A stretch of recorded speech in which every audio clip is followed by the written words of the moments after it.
सामान्य अध्ययन प्रश्न पत्र 1 जिसमें 50 क्वेश्चन आते हैं उसे सॉल्व करेंगे ताकि हम लेटेस्ट ट्रेंड जान सकें। 1 जून में आपका जो एग्ज़ाम होने वाला है उससे पहले यह एग्ज़ाम हो चुका है हॉर्टिकल्चर का, जिसमें सामान्य अध्ययन प्रश्न पत्र के 50 क्वेश्चन आते हैं। आज 18 मई में भी एग्ज़ाम होने वाला है जिसका हम एनालिसिस करेंगे और ट्रेंड जानने की कोशिश करेंगे। एमपी असिस्टेंट प्रोफेसर सामान्य अध्ययन प्रश्न पत्र किस प्रकार आ सकता है। ठीक है, यह इम्पॉर्टेंट पेपर हो जाता है, अप्रैल का ही पेपर है और आज होने वाला है मई में, 18 मई में, उसे भी हम एनालिसिस करेंगे। पहला क्वेश्चन आप देख सकते हो, भारत सरकार का सरकारी e market place GeM portal e commerce के किस प्रकार का मॉडल है। हम जेम पोर्टल हम पढ़ते हैं, मिनिस्ट्री ऑफ कॉमर्स ने इसे लॉन्च किया था 2016 में और यह किस प्रकार का पोर्टल है पूछा जा रहा है। उपभोक्ता से व्यवसाय नहीं, ये तो गवर्नमेंट इसमें रिक्रूट करती है, जो भी रिक्वायरमेंट होती है प्रोक्योर करती है, सॉरी, व्यवसाय से सरकार, यस, जो गवर्नमेंट की नीड होती है वो जेम पोर्टल के माध्यम से गवर्नमेंट प्रोक्योर करती है। ठीक है, तो ऑप्शन बी इज करेक्ट। यह बेसिकली व्यवसाय से सरकार, business to government e-commerce का एक प्लेटफॉर्म है GeM portal. Ministry of commerce ने इसे लॉन्च किया गया था आई थिंक 2016 में। नेक्स्ट क्वेश्चन देख सकते हो आप, यह आया है ई कॉमर्स से। ई कॉमर्स और ई गवर्नेंस के बीच निम्नलिखित में से कौन सा अंतर सही नहीं है। ऐसे क्वेश्चन में घबराना नहीं है, काफ़ी बड़ा क्वेश्चन दिख रहा है बट काफ़ी इजी क्वेश्चन है। आप ई गवर्नेंस और ई कॉमर्स में डिफरेंस देखोगे तो इसमें से कौन सा सही नहीं है यह पूछा गया है। अब सी ऑप्शन पे आओगे आप तो ई गवर्नेंस पे लिखा है केंद्रीकृत, ये तो विकेंद्रीकृत होता है, डिसेंट्रलाइज होता है, तो ऑप्शन सी एलिमिनेट हो जाएगा। सही नहीं है पूछा है तो ऑप्शन सी हमारा आंसर हो जाएगा।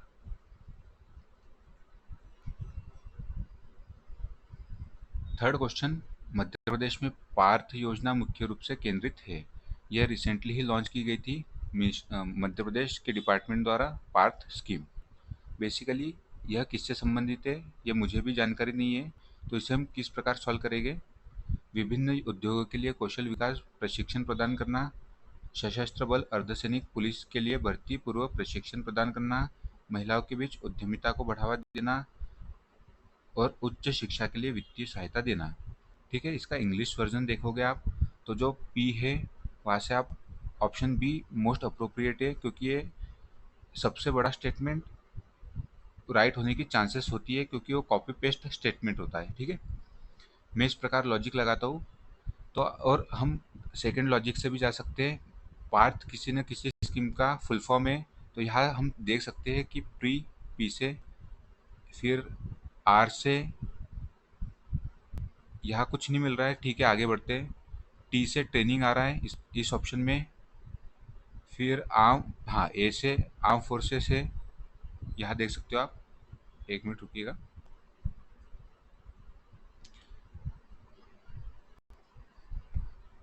जो ये पी है यहाँ से प्री रिक्रूटमेंट, ए से आर्म फोर्सेस, फिर टी से ट्रेनिंग। इस प्रकार आप इसके अंदर जो स्कीम्स होती है उसका जो शॉर्ट फॉर्म है वो मैच कर सकते हो। ठीक है, तो ये offering pre recruitment training for arm forces, police and paramilitary forces, Parth scheme. यह जानना इतना आसान नहीं है, आप इसको टफ या डिफिकल्ट श्रेणी में रख सकते हो। निम्नलिखित में से मध्य प्रदेश का कौन सा क्षेत्र तांबा अयस्क से संबंधित नहीं है। ये हमारे सिलेबस का भी पार्ट है, मिनरल्स। ऐसे क्वेश्चन आने की पूर्ण संभावना है। शीतल पानी, गढ़ी डोंगरी, गिरधरी, धोरली, जट्टा, ये सभी तांबा के क्षेत्र है, जबकि तिरोड़ी, रमरमा, ये हमने पढ़ा है, ये है मैंगनीज के क्षेत्र। ठीक है, तो इसमें सही नहीं है पूछा गया है, तो तिरोड़ी हमारा करेक्ट आंसर हो जाएगा क्योंकि ये मैंगनीज का क्षेत्र है बालाघाट के रीजन में। 1857 की क्रांति के समय ग्वालियर के नरेश कौन थे। ये क्वेश्चन आयोग द्वारा डिलीट किया गया है, इसमें से कोई भी ऑप्शन सही नहीं है। ठीक है, वर्ष 2024 में तात्या टोपे स्टेडियम के पे एंड प्ले योजना के किस खिलाड़ी के ने सीनियर राज्य स्तरीय स्नूकर प्रतियोगिता जीती। ठीक है, ऐसे क्वेश्चन तैयार करके नहीं जा सकते हैं, इसमें केवल गेस किया जा सकता है। ठीक है, तो इसका जो करेक्ट आंसर है मैं बता देता हूँ आपको, उजैर खान। ऐसे क्वेश्चनों का ज़्यादा टेंशन नहीं लेना है, ऐसे क्वेश्चन कुछ 4-5 आएंगे, ऐसे क्वेश्चन को हम प्रिपेयर नहीं कर सकते।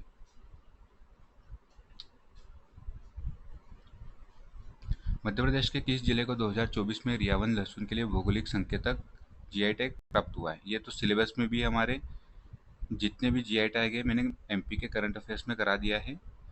रियावन लहसुन है आपका रतलाम से जीआई टैग। ओडीओपी भी इंपॉर्टेंट हो जाता है, उसे भी आप रिवाइज करके जाइएगा। मध्य प्रदेश की गठन की तिथि क्या है? 1 नवंबर 1956 में बना था मध्य प्रदेश। ठीक है, इजी क्वेश्चन है। सतपुड़ा तापीय विद्युत केंद्र को इनमें से कौन से कोयला क्षेत्र से कोयले की आपूर्ति होती है? पाथरखेड़ा कोयला क्षेत्र, यह कहाँ है? बैतूल में। और सतपुड़ा ताप विद्युत केंद्र भी कहाँ है? बैतूल में। तो निकटतम ऑप्शन, जो निकटतम प्लेस होगी वहां से कोयले की आपूर्ति होगी। ठीक है, पाथरखेड़ा कोयला क्षेत्र हो सकता है। अमलाई शहडोल नहीं।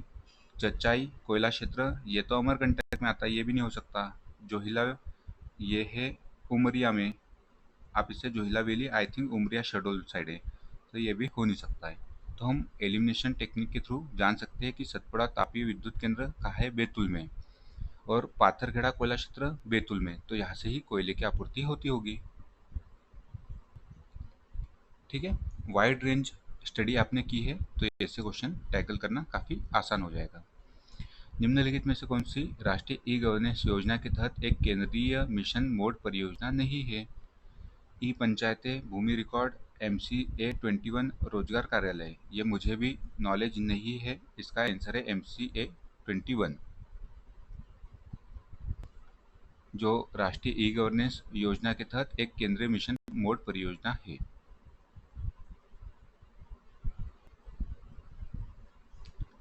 प्रमाणन प्राधिकरणों के नियंत्रक CCA की भूमिका क्या है?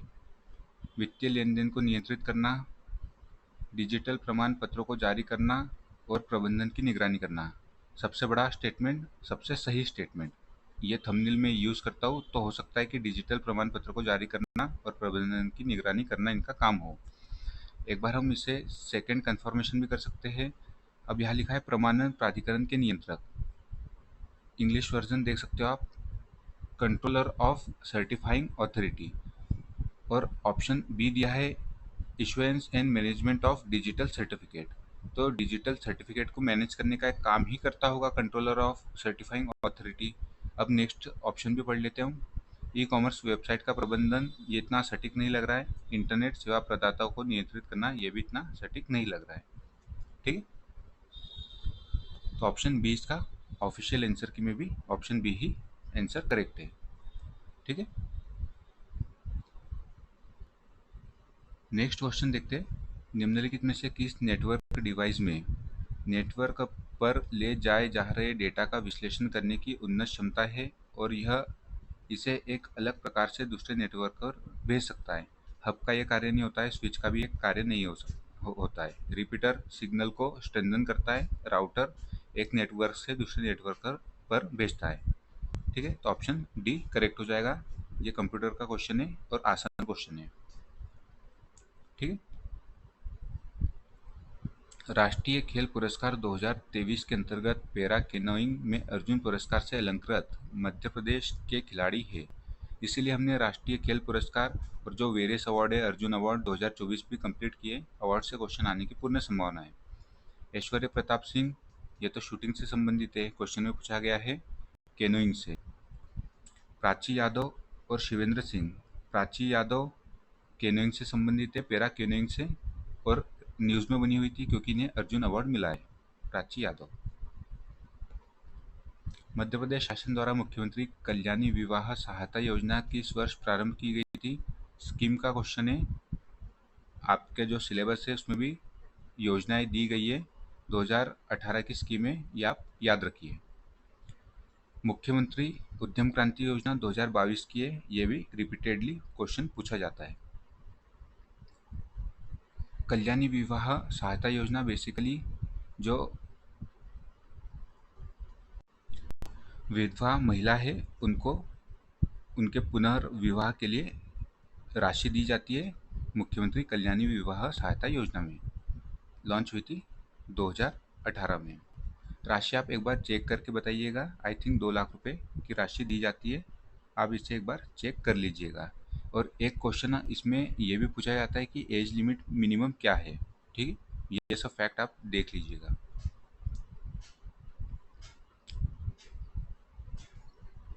हर्षी सिंचाई परियोजना किस नदी पर है? ये इजी क्वेश्चन इसलिए हो जाता है क्योंकि एमपी की जो वेरियस एग्जाम है उसके सामान्य अध्ययन प्रश्न पत्र 1 को सॉल्व करोगे तो ये रिपीटेड क्वेश्चन है। हर्षी सिंचाई परियोजना यह है पार्वती रिवर पर, ग्वालियर में अवस्थित है हर्षी सिंचाई परियोजना। ठीक है। भावसा मध्यम सिंचाई परियोजना से लाभान्वित मध्य प्रदेश का जिला है। ये हो जाता है टफ क्वेश्चन।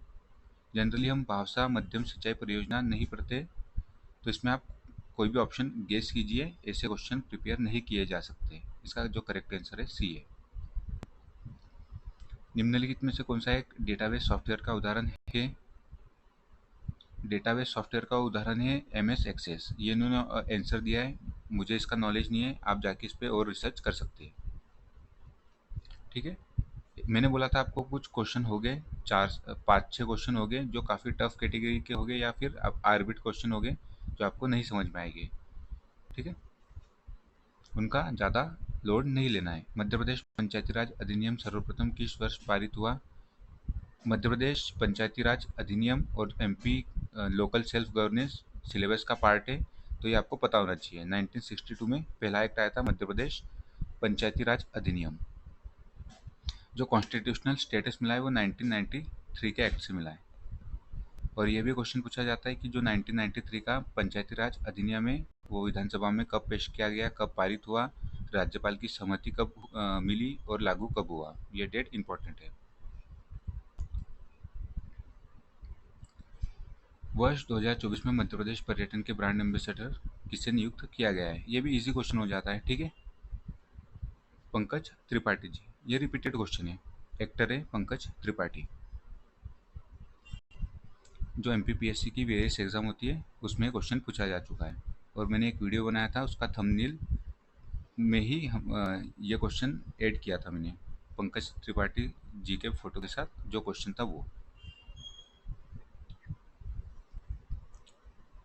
मध्य प्रदेश के प्रथम राज्यपाल डॉक्टर पट्टाभी सीतारामैया को शपथ दिलाने वाले राज्य उच्च न्यायालय के मुख्य न्यायाधीश कौन थे? अब ये कॉमन सेंस का क्वेश्चन है।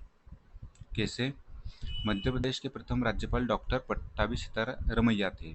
उन्हें शपथ कौन दिलाएगा? यदि आपने पॉलिटी पढ़ी है तो हमें ज्ञात है, या फिर आप न्यूज़ में भी देख सकते हो, जब राज्यपाल शपथ लेते तो उन्हें शपथ दिलाते हैं मुख्य न्यायाधीश। पट्टाभी सीतारमैया मध्य प्रदेश के पहले राज्यपाल है, तो उस समय मध्य प्रदेश जो हाई कोर्ट होगा उसके CJI chief justice, sorry CJ chief justice of high court कौन होंगे? जो सर्वप्रथम होंगे। ठीक है, तो हमें पता है कि मध्य प्रदेश हाई कोर्ट के प्रथम चीफ जस्टिस कौन थे? न्यायमूर्ति हिदायतुल्ला। ठीक है, ये ऑप्शन बी करेक्ट हो जाएगा, क्योंकि जो राज्यपाल होते हैं उन्हें शपथ जो chief justice of high court होते हैं वो दिलाते हैं। पट्टाभी सीतारमैया प्रथम क्रम के राज्यपाल है, तो प्रथम क्रम के ही उनको जो चीफ जस्टिस है वो शपथ दिलाएंगे। ये टफ क्वेश्चन की कैटेगरी में रख सकते हो। देव कृष्ण जयशंकर जोशी संबंधित है, मुझे भी नॉलेज नहीं इसका, नाटक संगीत साहित्य, तो इसका जो करेक्ट आंसर है ऑप्शन बी है। ठीक है,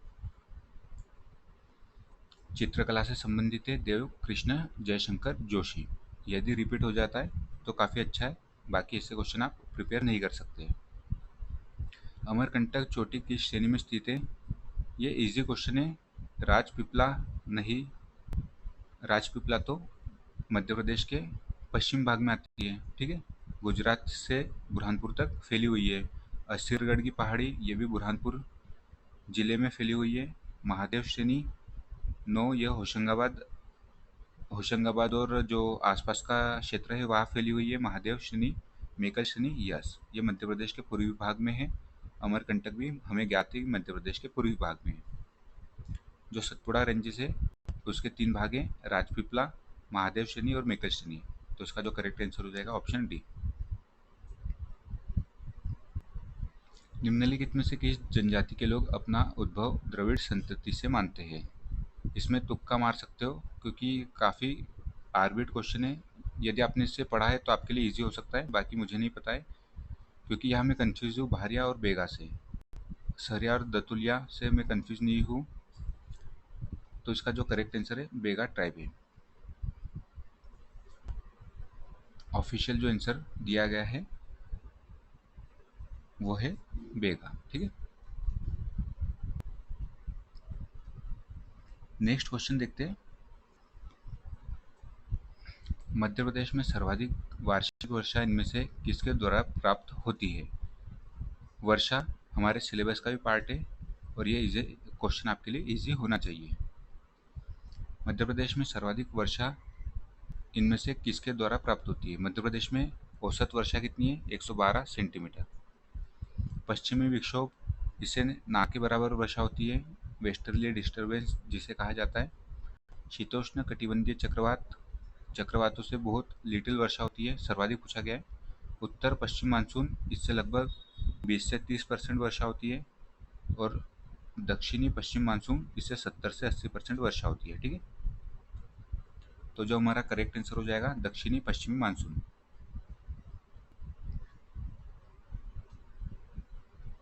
निम्नलिखित में से कौन 4 राज्यों की संयुक्त परियोजना है? ये भी रिपीटेड क्वेश्चन है, एमपी की वेरियस एग्जाम में पूछे जाते हैं।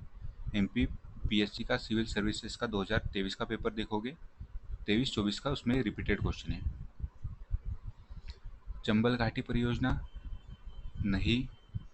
बाणसागर परियोजना, ये तो केवल 3 राज्यों में पूछा गया है, 4। बाणसागर जान लीजिए 3 राज्य कौन कौन से? मध्य प्रदेश, यूपी और बिहार। ठीक है, राजघाट परियोजना, यह मध्य प्रदेश और यूपी के मध्य है, तो ये भी हो नहीं सकता क्योंकि पूछा गया है 4 राज्यों के मध्य। सरदार सरोवर डैम, ये हो जाता है हमारा करेक्ट आंसर। मध्य प्रदेश, गुजरात, राजस्थान और महाराष्ट्र के मध्य सरदार सरोवर परियोजना नर्मदा नदी पर है। मालवा के परमार वंश के संस्थापक कौन है? इजी क्वेश्चन है क्योंकि सिलेबस का पार्ट है। उपेंद्र, जिन्हें कृष्णराज भी कहा जाता है, तो ये इसके करेक्ट आंसर हो जाएगी, मालवा में परमार वंश के संस्थापक।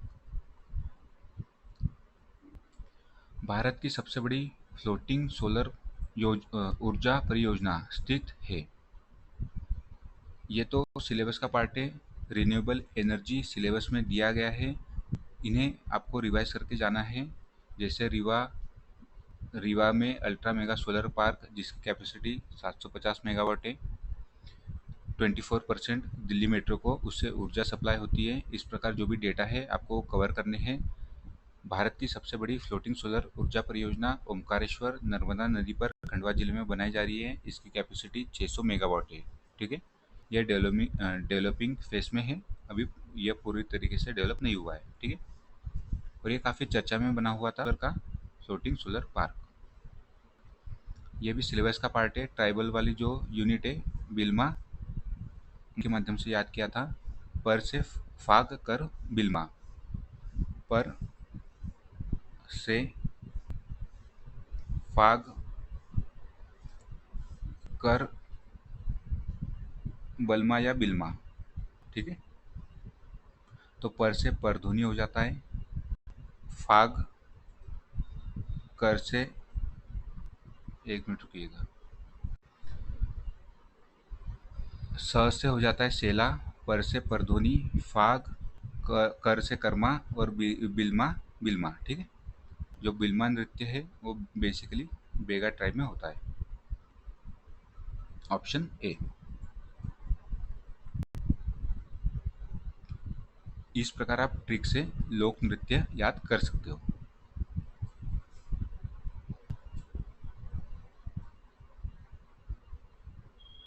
आप यहाँ गोंड से भी कंफ्यूज हो सकते हो। भील और कोरकू में इस प्रकार के नृत्य नहीं होते। जो ऑफिशियल आंसर दिया है वो है बेगा, और ये जो मैंने नृत्य बताए थे पर से फाक कर बिल्मा, यह सब बेगा से संबंधित है। अब ये भी कॉमन सेंस का क्वेश्चन है। यदि आपने मध्य प्रदेश में कृषि सिलेबस का पार्ट है, मध्य प्रदेश में कृषि एक टॉपिक है, यदि आप उसे कवर करते हो तो मध्य प्रदेश की प्रमुख नकदी फसल कौन सी नहीं है।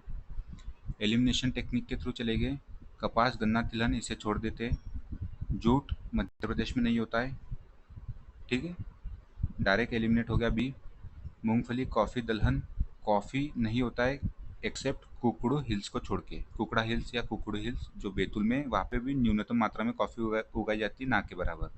क्वेश्चन में पूछा गया प्रमुख, ठीक है, सी बी एलिमिनेट, जूट तो होता ही नहीं है, बचा क्या कपास गन्ना तिलहन, option A is correct. A R Subramaniam T Shriman Narayan ने कोपन के वर्गीकरण के आधार मानते हुए मध्य प्रदेश के कितने जलवायु प्रकार में विभक्त किया है, 3। ये भी यदि आप परीक्षा धाम की बुक देखोगे तो उसके अंतर्गत क्लासिफिकेशन दिया गया है, और मध्य प्रदेश में जलवायु आपका एक टॉपिक है जिसमें मौसम वर्षा इत्यादि दिया गया है, तो ये सिलेबस का पार्ट है, इस प्रकार के क्वेश्चन रिपीट हो सकते हैं। इसका जो करेक्ट आंसर है 3 है।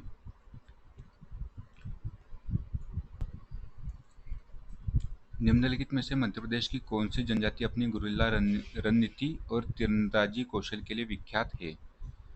तो ये भी इजी कैटेगरी का क्वेश्चन रख सकते हो आप। तीरंदाजी जैसे ही आ गया तो हमें पता है बिल बिल नामक वर्ड से निकला है, और इनका मतलब ही होता है तीर कमान, ठीक है। जो नाम का ओरिजिन देखोगे आप बिल, तो बिल शब्द से निकला हुआ है, और उसका जो नाम का मतलब होता है तीर कमान होता है, तो तीरंदाजी से संबंधित ट्राइब है भील। ट्राइब वाला जो यूनिट है आपकी ट्राइबल यूनिट फोर्थ, वो आप अच्छे से करके जाइएगा, काफ़ी स्कोरिंग यूनिट है। 32 नंबर का क्वेश्चन, निम्नलिखित में से कौन वर्ष 2024 का पुरुष एकल ग्रैंड स्लैम विजेता नहीं है। ये भी हमने करंट अफेयर्स के जो अवार्ड वाले सेक्शन है उसमें रिवाइज किया था। ऑस्ट्रेलियन ओपन और यूएस ओपन यह जीता था यन्निक सेनर ने, तो ये करेक्ट है, नहीं पूछा गया है। फ्रेंच ओपन विंबलडन ओपन एक ही व्यक्ति ने जीता है, उनका नाम था कार्लोस अल्कराज, ठीक है, तो विंबलडन ओपन यहाँ पे रॉन्ग हो जाएगा, ये भी जीता है कार्लोस अल्कराज ने, विजेता नहीं है, तो ऑप्शन सी इज करेक्ट। यदि आपको वीडियो पसंद आता है तो आप शेयर कीजिए, लाइक करना ना भूलें, ठीक है। मैं आपसे कहता नहीं हूँ बट इस बार बोल रहा हूँ, यदि आपको पसंद आता है तो शेयर कीजिएगा। किसी वेब संसाधन तक पहुंचने के लिए प्रत्येक वेब सर्वर के डोमेन नाम को उससे संबंधित आईपी पते पे डैश के द्वारा परिवर्तित किया जाता है। डीएनएस सर्वर, ये इसका करेक्ट आंसर है, ठीक है।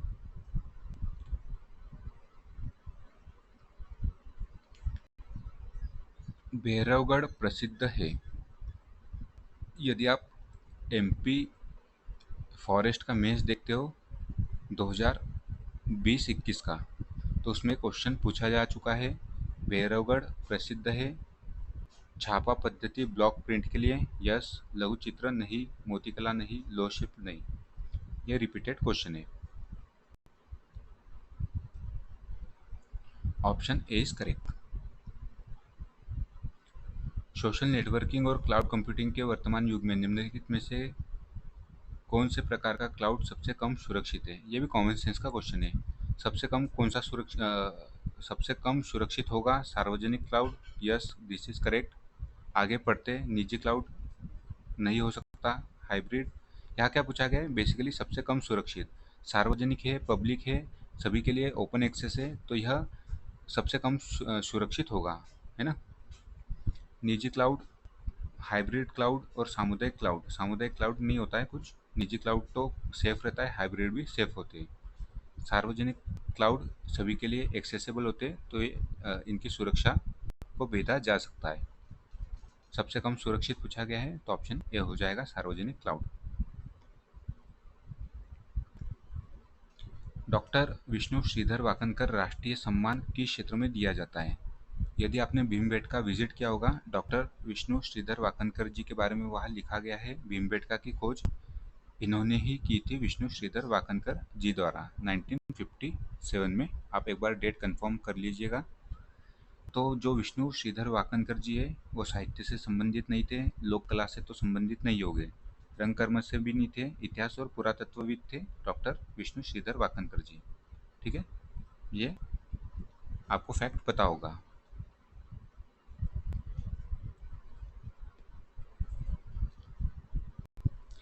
निम्नलिखित में से कौन सा टाइप एक आर्टिफिशियल इंटेलिजेंस का चरण नहीं है? बेसिकली आर्टिफिशियल इंटेलिजेंस के जो चरण होते हैं उसमें आर्टिफिशियल नैनो इंटेलिजेंस आता है, जनरल इंटेलिजेंस आता है, सुपर इंटेलिजेंस आता है, एडवांस इंटेलिजेंस, ऐसा कोई जो कैटेगराइजेशन है वो नहीं है। नहीं पूछा गया है, ध्यान से पढ़िएगा, ऑप्शन डी हमारा आंसर हो जाता है। वर्ष 2020-21 में मध्य प्रदेश में कपास के उत्पादन में निम्नलिखित में से कौन सा जिला प्रथम है? ये इजी क्वेश्चन हो जाएगा क्योंकि आपने क्रॉप्स सिलेबस का पार्ट कवर किया है, तो हमें पता है कि जो ब्लैक सॉइल है, ब्लैक सॉइल में ही कपास का काफ़ी उत्पादन होता है, खंडवा खरगोन रीजन में। Option C is correct.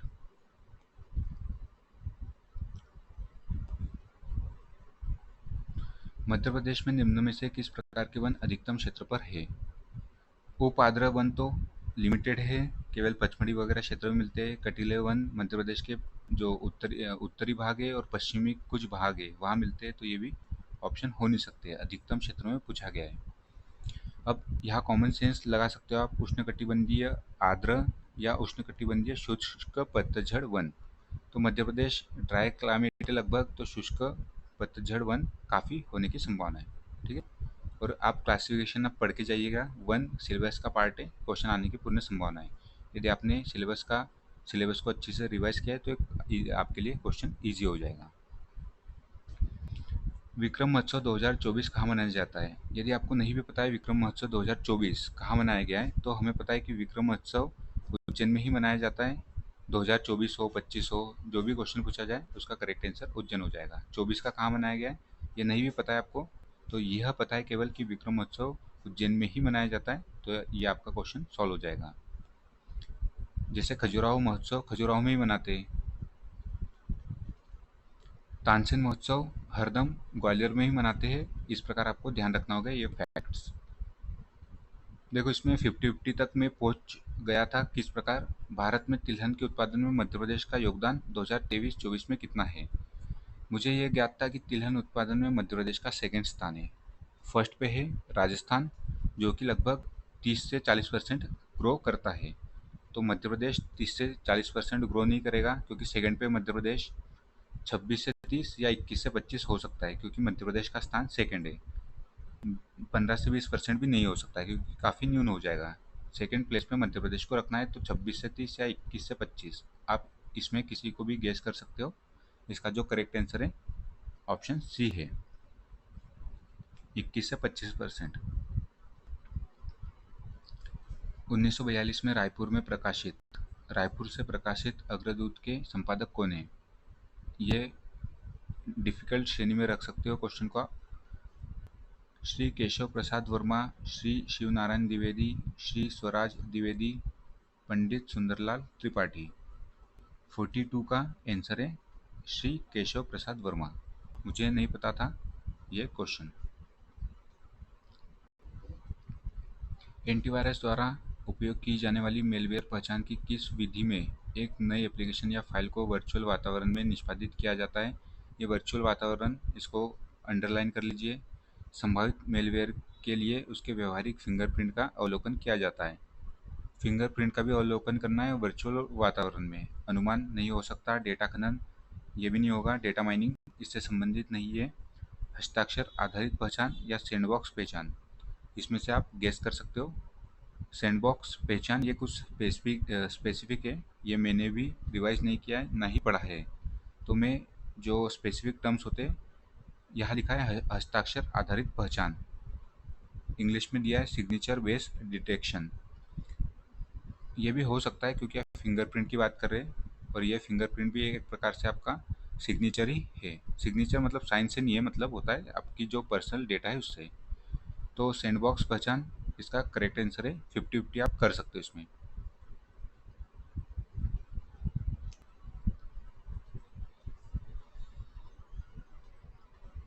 Madhya प्रदेश के प्रथम मुख्यमंत्री पंडित रविशंकर शुक्ल के देहावसान के तुरंत बाद निम्नलिखित में से किसे राज्य का मुख्यमंत्री बनाया गया है? ये भी जनरल सेंस का क्वेश्चन है। यदि आपने लिस्ट पढ़ी हुई है मुख्यमंत्री की, तो जो प्रथम मुख्यमंत्री है वो पंडित रविशंकर शुक्ल जी है।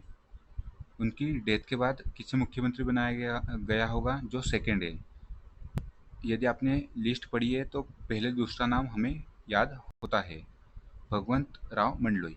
इसका जो करेक्ट आंसर हो जाएगा सेकंड मुख्यमंत्री भगवंत राव मंडलोई। और सिलेबस का पार्ट भी है, यूनिट 3 देखोगे तो वहाँ क्लियरली लिखा है मुख्यमंत्री, राज्यपाल, है ना। सेकंड मुख्यमंत्री कौन बने होंगे ये क्वेश्चन में पूछ रहा है बेसिकली, भगवंत राव मंडलोई। ये खंडवा जिले से संबंधित है और कॉन्स्टिट्यूशन असेंबली के भी ये सदस्य रहे थे, भगवंत राव मंडलोई। 2011 की जनगणना के अनुसार मध्य प्रदेश की कुल जनसंख्या में कार्यशील जनसंख्या सहभागिता दर प्रतिशत कितना है? ये मीडियम टू टफ कैटेगरी का क्वेश्चन कह सकते हो आप इसे। अब ये डेटा आपको रिवाइज करके जाना होगा। मध्य प्रदेश का सेंसस सिलेबस का पार्ट है। तो इसमें क्वेश्चन में पूछा गया है मध्य प्रदेश की कुल जनसंख्या में कार्यशील जनसंख्या का प्रतिशत कितना है? 43.5 इसका करेक्ट आंसर है। नेशनल एवरेज से ज़्यादा है, ठीक है। ये भी फैक्ट आपको ध्यान रखना है। नेक्स्ट क्वेश्चन, हिरदागढ़ कोयला खदान किस कोयला क्षेत्र में स्थित है? सोहागपुर कोयला क्षेत्र, सेकंड ऑप्शन सिंगरौली कोयला क्षेत्र, थर्ड कान्हन घाटी कोयला क्षेत्र, फोर्थ तवा घाटी कोयला क्षेत्र।